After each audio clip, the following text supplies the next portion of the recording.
Hai kawan-kawan, selamat datang di channel ini. Topik yang kita akan bahas untuk kali ini adalah mikroorganisme. Tahukah kalian, ada makhluk hidup yang tidak bisa dilihat oleh mata telanjang? Bukan jurik yang kita maksud. Kelompok makhluk hidup yang kita bahas di topik kali ini berukuran sangat kecil, sehingga perlu alat bantu yang bernama mikroskop. Bukan mata batin ya. Mikroorganisme adalah organisme kecil yang hanya bisa dilihat dengan bantuan mikroskop. Mereka tersebar luas di berbagai lingkungan, termasuk tanah, air, udara, dan bahkan dalam tubuh manusia dan hewan. Beberapa mikroorganisme dapat menyebabkan wabah penyakit. Ketika mikroorganisme masuk ke dalam tubuh makhluk hidup lain, berkembang biak dan mengganggu kesehatan tubuh makhluk hidup tersebut, terjadilah infeksi. Mikroorganisme yang menyebabkan infeksi ini disebut dengan patogen. Namun, tidak semua mikroorganisme berbahaya loh. Banyak dari mereka penting dalam industri, seperti dalam produksi makanan fermentasi, seperti yogurt dan keju, pembuatan obat-obatan, dan teknologi bioteknologi lainnya.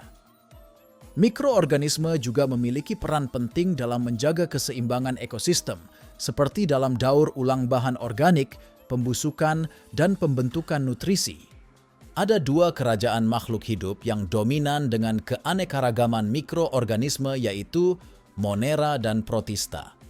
Ada juga sekelompok patogen yang disebut virus. Namun, identitasnya sebagai makhluk hidup masih ambigu. Ingin tahu mengapa? Simak topik ini sampai selesai. Sembari kita berpetualang ke dunia mikroorganisme. Kelompok mikroorganisme yang kita bahas pertama berasal dari Kingdom Monera. Monera mencakup organisme prokaryotik, yang berarti organisme yang tidak memiliki inti sel, nukleus, yang terbungkus oleh membran. Organisme prokariota ini meliputi bakteri dan archaea. Bakteri, mikroorganisme yang paling dikenal dalam Kingdom Monera. Bakteria adalah organisme prokaryotik yang tersebar luas di alam dan memiliki banyak peran dalam ekologi, kesehatan, dan industri. Bakteria dapat bersifat patogenik dan merugikan makhluk hidup, serta dapat menjadi decomposer atau pengurai sisa-sisa organik yang dimana perannya penting untuk menjaga keseimbangan ekosistem. Sekarang, mari kita telusuri keanekaragaman bakteri. Firmicutes filum bakteria yang biasanya memiliki dinding sel yang tebal dan dapat membentuk endospora, yaitu senyawa yang dikeluarkan oleh beberapa bakteri untuk bertahan pada kondisi tertentu, memicu fase dorman bakteri tersebut. Contoh bakteri dalam filum ini adalah Clostridium tetani yang mengakibatkan tetanus, Proteobacteria filum yang mencakup berbagai macam bakteria yang sangat beragam dalam hal morfologi, metabolisme, dan ekologi. Beberapa di antaranya adalah patogen manusia yang signifikan. Contohnya Escherichia coli, bakteri yang biasanya tidak berbahaya. Namun ada sebagian jenis dari bakteri ini dapat menyebabkan diare. Actinobacteria, bakteria yang dapat membentuk hifa seperti fungi dan memiliki sel-sel yang beragregasi menjadi struktur yang disebut mycelium. Contohnya Mycobacterium tuberculosis yang dapat mengakibatkan penyakit TBC. Bacteroidetes, bakteria yang seringkali memiliki bentuk batang atau spiral dan umumnya ditemukan di lingkungan yang kaya nutrien seperti usus. Contohnya Prevotella yang berperan dalam pembusukan makanan di dalam usus. Spirochaets, bentuk spiral dengan flagella internal yang memungkinkan gerakan melingkar. Contohnya Treponema pallidum, penyebab sifilis. Selain bakteri, ada juga archaea. Meskipun memiliki kemiripan dengan bakteri dalam hal sifat prokaryotiknya, ternyata memiliki perbedaan genetik, biokimia, dan struktural yang signifikan. Mereka ditemukan di lingkungan ekstrim seperti mata air panas, lautan dalam, dan lingkungan ekstrem lainnya. Kita telusuri kingdom mikroorganisme selanjutnya, yaitu Protista. Tidak seperti Monera, Protista bersifat eukariotik, yaitu inti selnya terbungkus oleh membran inti. Organisme dalam kingdom Protista dapat ditemukan di berbagai lingkungan, baik di darat maupun di air, termasuk air tawar, air laut, dan tanah.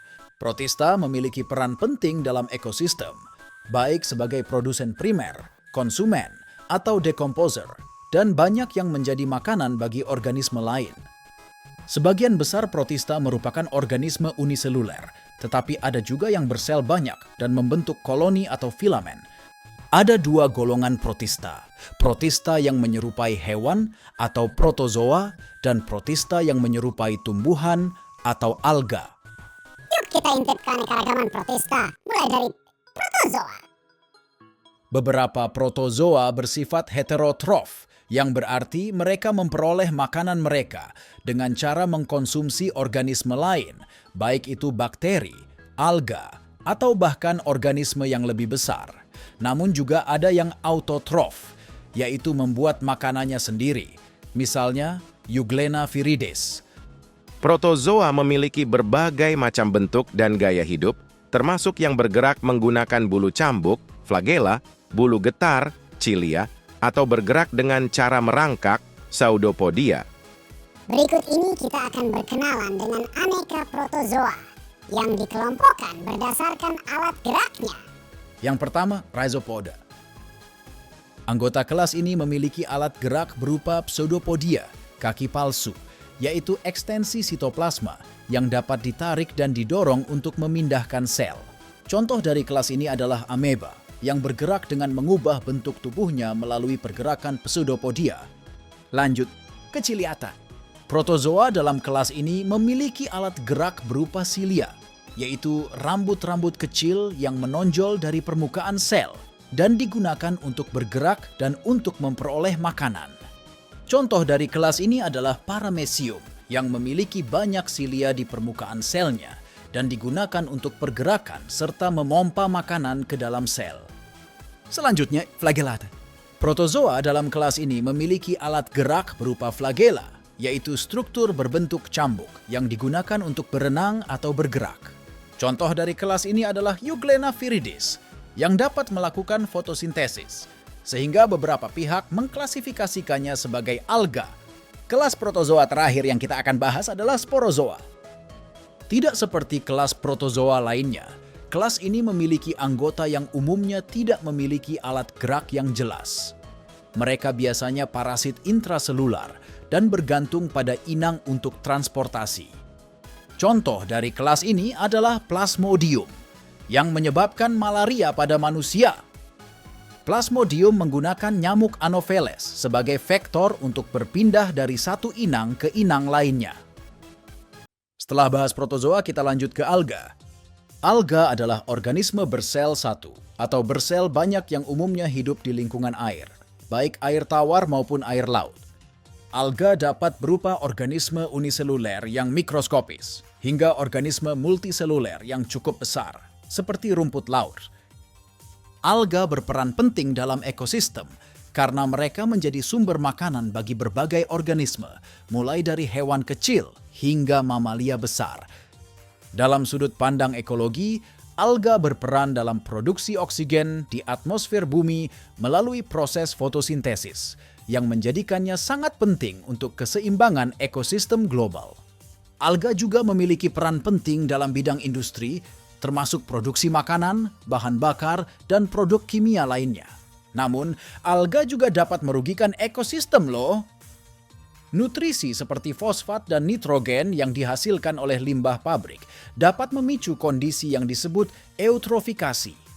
Eutrofikasi adalah ledakan populasi alga di wilayah perairan, di mana alga yang membludak menghambat dan meraup oksigen yang masuk ke air, mengancam kehidupan biota akuatik. Sekarang kita akan mengenali beberapa golongan alga. Yang pertama adalah alga hijau. Ciri-cirinya adalah memiliki pigmen klorofil A dan B, sehingga tampak hijau. Sel biasanya memiliki dinding sel yang terbuat dari selulosa dan hidup di air tawar, air laut, dan beberapa di darat. Contohnya adalah Ulva dan Valonia. Selanjutnya alga merah. Pigmen dominan adalah phycoerythrin dan phycocyanin, sehingga tampak merah atau merah keunguan. umumnya memiliki dinding sel yang terdiri dari selulosa dan karagenan.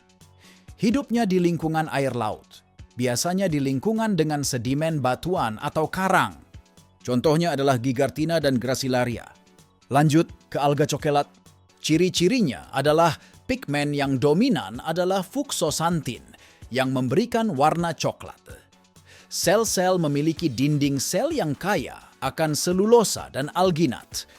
Mayoritas hidup di perairan laut, terutama di daerah yang berbatu atau berlumpur. Contohnya adalah Lobophora dan Sargassum.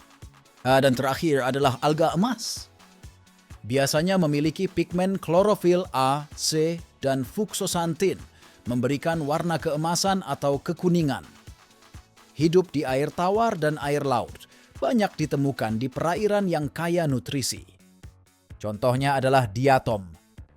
Diatom memiliki dinding sel yang kaya akan silika dan berbentuk cangkang. Sekian dari topik kali ini. Jangan lupa like, subscribe, share, dan... Apa yang terjadi? Maaf, ternyata ada satu topik lagi yang kita akan bahas, yaitu virus. Jadi sebenarnya virus itu makhluk hidup atau bukan? Virus adalah entitas mikroskopis yang terdiri dari materi genetik, baik berupa DNA atau RNA, yang dibungkus dalam protein pelindung yang disebut kapsid. Virus memiliki beberapa karakteristik yang membuatnya mirip dengan makhluk hidup, tetapi juga memiliki perbedaan yang signifikan. Oke, mari kita jabarkan mengapa demikian. Alasan mereka dianggap hidup adalah Virus memiliki materi genetik, DNA atau RNA, seperti makhluk hidup lainnya. Virus dapat bermutasi dan berevolusi melalui perubahan genetik dalam populasi mereka seiring waktu.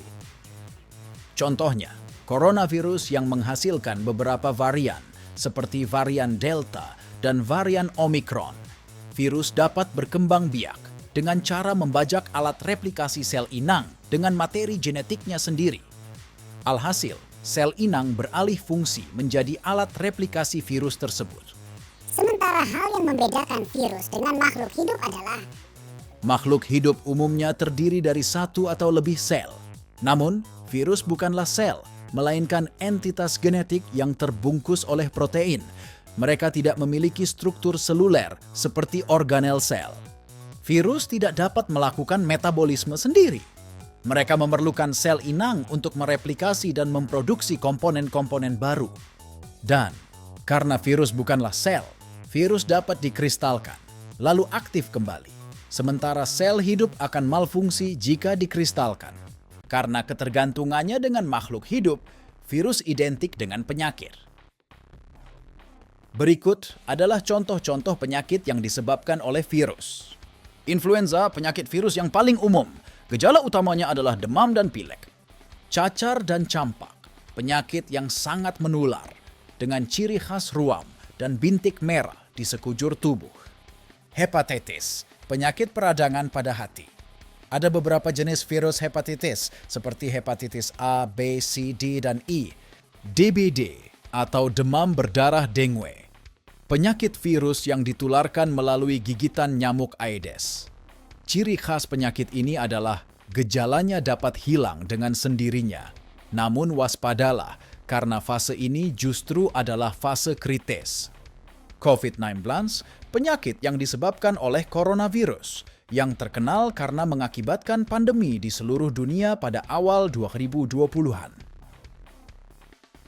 Virus corona menyerang pernapasan dan mengakibatkan gejala seperti kesulitan bernapas dan kehilangan indera penciuman dan perasa, dan terakhir AIDS yang disebabkan oleh virus HIV. Penyakit ini merusak sistem kekebalan tubuh, membuat tubuh rentan terhadap infeksi dan penyakit lainnya. Namun, ada juga virus yang tidak membahayakan manusia loh. Namanya bakteriophage. Dikala virus biasanya menyerang sel manusia, hewan, dan tumbuhan. Virus ini memilih bakteri sebagai inangnya. Sekian dari topik kali ini. Jangan lupa like, subscribe, share, dan berikan komentar yang positif. Serta jangan lupa jaga kesehatannya. Sampai jumpa!